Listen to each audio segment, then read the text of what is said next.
Assalamualaikum warahmatullahi wabarakatuh. Hamdan wa syukran lillah, assalatu wassalamu ala rasulillah Muhammad ibni Abdillah, la hawla wa la quwata illa billah.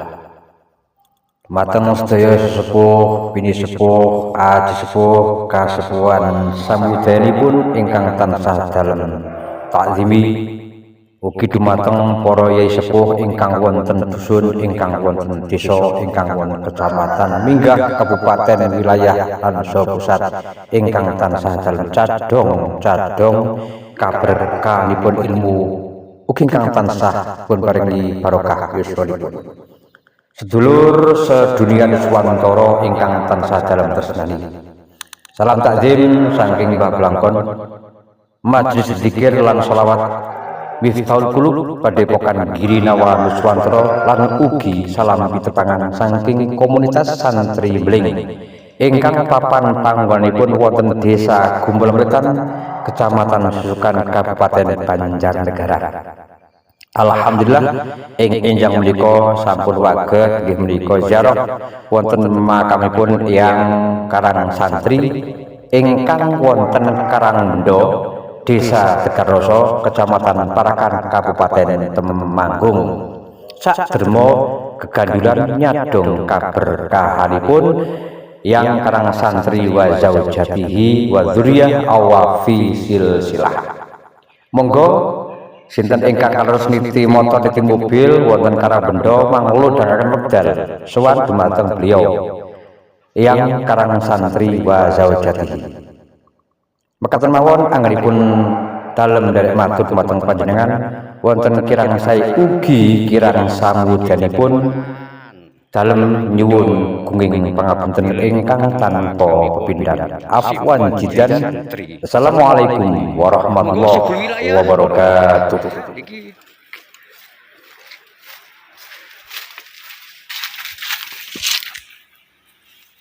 Wah, niki Mbah Dukune niki, wah.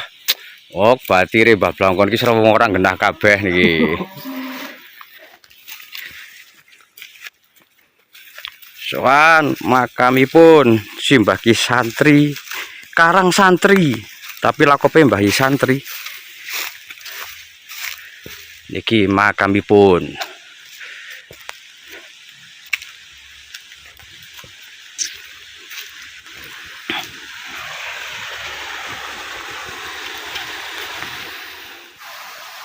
Niki makamipun. Monggo nika sing bau reksa nika. Niku kanca kenthel jamane tasih kula teng mriki. Iki Kiai Muladi kala-kala lah. Nyatane wong kiai. Niki makamipun. Lah niki wonten nggih menika lokasine wonten pinggir kali. Niki kebonan niki, kebonan. Niki pring gede-gede nek cortong niki Parakan Temanggung niki pring petung ya. Pring petung niki. Nika pring petung. Lah niki makamipun teng mriki. Nika kali. Yo kali. Gitu. Nah niki Blangkon pun dugi Karangbenda niki. Sowan makamipun yang Karang Santri. Assalamualaikum warahmatullahi wabarakatuh. Bismillahirrahmanirrahim. Hamdan wa syukranillah, assalatu wassalamu ala rasulillah Muhammad ibni Abdillah, la haula wa la quwata illa billah. Amma dumateng sedaya sepuh, bini sepuh, aji sepuh, kasepuhan samudayanipun ingkang tansah dalem takzim. Utawi ingkang pun sepaken wonten nggih menika dusun Karangbenda, Desa Tegarroso, Kecamatan Parakan, Kabupaten Temanggung ugi ingkang tansah dalem takzim. Sedaya para ki sepuh ingkang tasih dipun paringi barokah yuswanipun ugi ingkang tansah dalem cadong barokahipun ilmu, 5 saking dusunipun, 5 saking desanipun, 5 saking kecamatanipun, 5 saking kabupatenipun, wilayah saha pusat. Sedaya para kiai-kiai wonten dusun mriki, sedaya para kiai-kiai wonten desa mriki, sedaya para kiai-kiai wonten kecamatan mriki, sedaya para kiai-kiai minggat dumateng kabupaten, minggat dumateng wilayah, minggat dumateng pusat ugi ingkang tansah dalem cadong-cadong kaberkahanipun ilmu.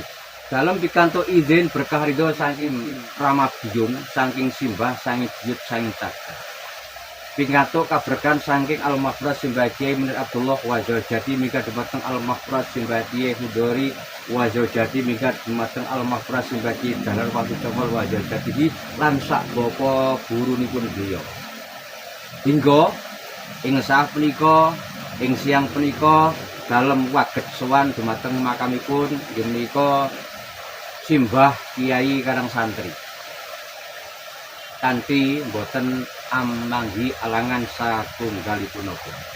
Simbah Kiai Karang Santri kakung putri. Termasuk membana wa fataha hadzal qarya.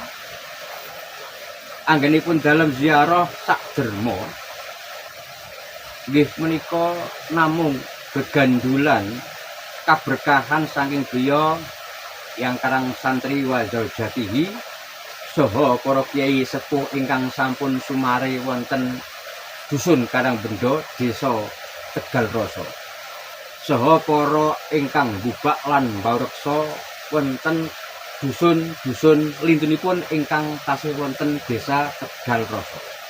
Saha nyadong gegandulan barokah saking para eyang leluhur ingkang sampun sumare taun mataun-taun ingkang wonten nggih menika dusun-dusun wilayah saking desa Tegal Rasa. Anamung nggih menika belajar introspeksi diri, mengevaluasi diri. Awontenanipun anggenipun remen ziarah kubur niku nggih ngilingke kalih ingkang asma seda pejah utawa mati. Kawontenanipun kula panjenengan sami sedaya para pamirsa, gesang kula lan panjenengan sedaya niku saking Gusti Allah ingkang paring gesang. Ugi sak mangke sak mestinipun undur wangsul dumateng ingkang gadah gesang ugi. Anamung nyuwun sewu dumateng para pamirsa ingkang tansah dalem takzimi. Ziarah kubur wonten makam-makam sanesipun niku sae sanget. Dalem boten waget matur niku salah mboten.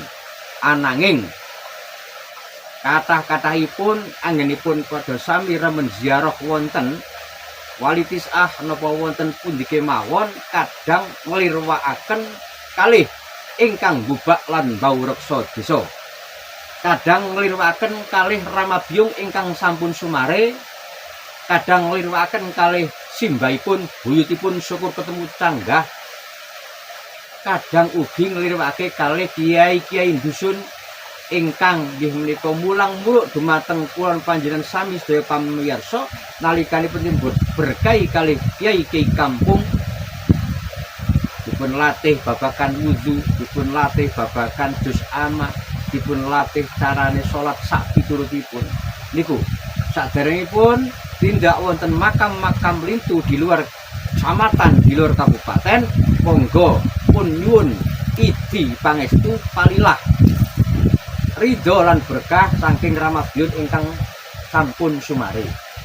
Ewon denten Rama Biyung utawa bapak simbahipun tasih dipun paringi barokah yuswanipun, monggo dipun sungi idi pangestu, salam sungkem supados sak mangke pikantuk kaberkahan.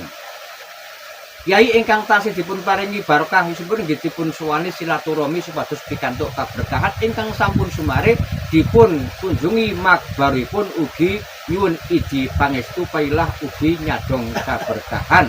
Mingga dumateng simbah niki cara wonten jawinipun iku mbeta tepa slira beto anggaungguh, beto adab. Pak insyaallah sak mangke sak dalipun derek nyuwun idi pangestu kali leluhur wonten dusun-dusun setempat, desa setempat, Ramabyung Bapak Simbok Kiai desa utawinipun simbah sak mangke sampun diajeng-ajeng kali ingkang badhe kula panjenengan kunjungi makbaroipun. Pramila nyun sewu dumateng sedaya ingkang wonten daerah Paraan, Ngadirjo, Manggung, Banaran sak sekitaripun. Dalem Mbah Blangkon saking Banjarnegara ingkang aslinipun nggih padersa. Aslinipun padersa sakniki domisili wonten Banjarnegara sampun nggih menika 20 tahun. Alhamdulillah waget nggih menika ziarah kubur nyadong kaberkahan. Dalem ziarah kubur sareng kalih sedulur. Sepadalem nggih menika Kiai Muladi. Wah, delok saka pasuryane serem, tapi nggih luar biasa, ngalim ngalamah nggih. Ngalim ngalamah. Niku kanca kentel kula nalika kula tasih bebarengan jaga wonten padersa kali wonten nggih menika Karanggendang. Lah, syariat tetap berlaku. Dalam pikantuk info saking beliau Muladi. Dalam langsung silaturahmi wonten dalipun kula nyuwun dipun tedhahaken makamipun. Niki ngangge syariat.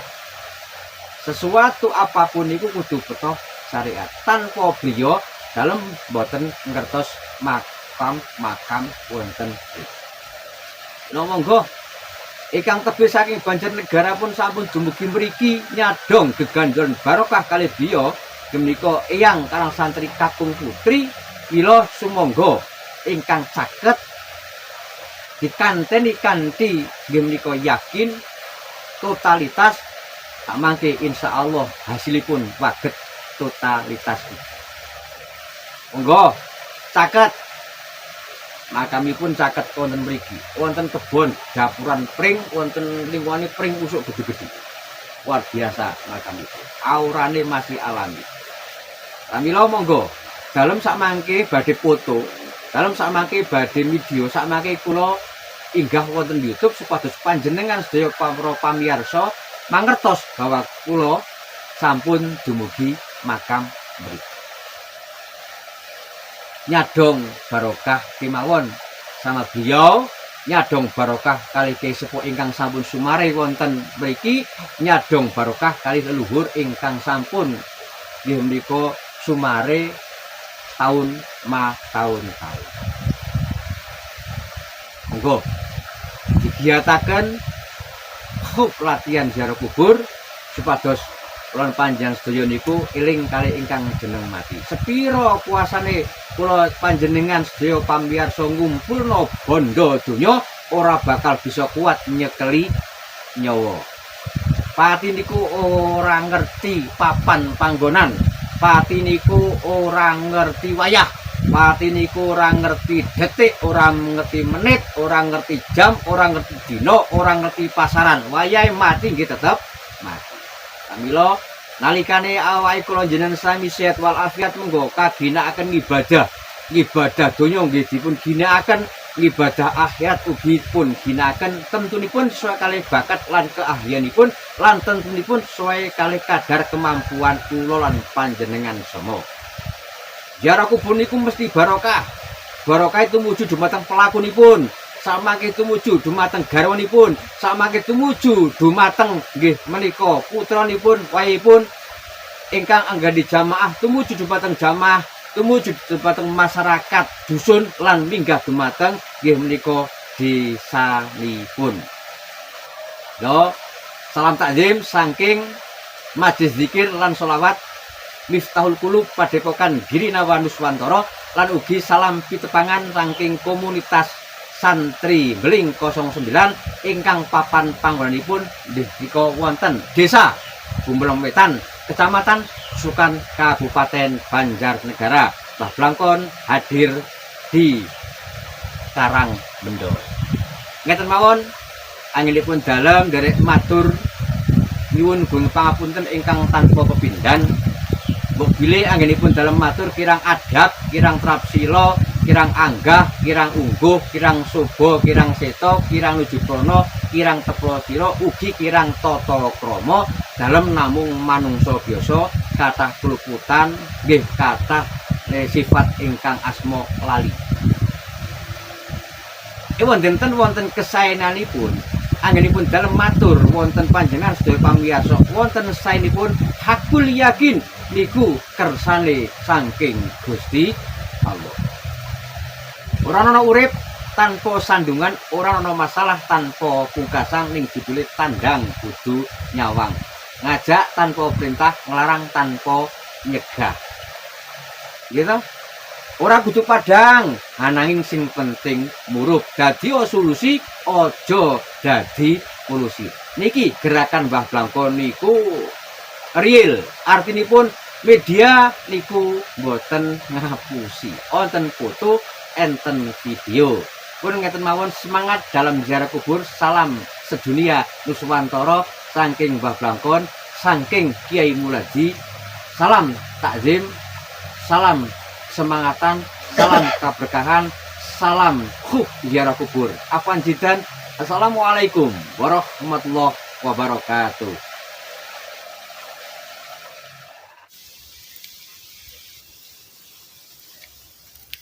Alhamdulillah sampun anggenipun tawasul bisir niki badhe terusaken malih mlaku ya seneng ziarah nggih. Belusukan niki senengane wah luar biasa.